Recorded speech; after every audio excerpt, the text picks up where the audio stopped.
Rizqidan shikoyat qilib yurganlarga Allohning tuhfasi bu. Juma kuni juma namozidan so'ng ushbu duoni sidqi dil bilan o'qigan kishi ishlari yurishib, rizqi farovon bo'ladi inshaalloh taala. A'udhu billahi minash shaytonir rajim. Bismillahir rohmanir rohim.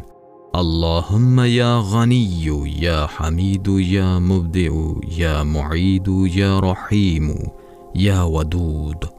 أغنني بحلالك عن حرامك وبطاعتك عن معصيتك وبفضلك عمن سواك.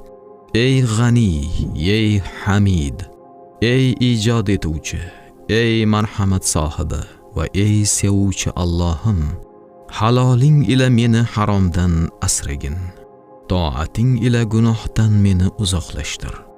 Fadlu karaming ila meni o'zingdan boshqasidan behojat qil.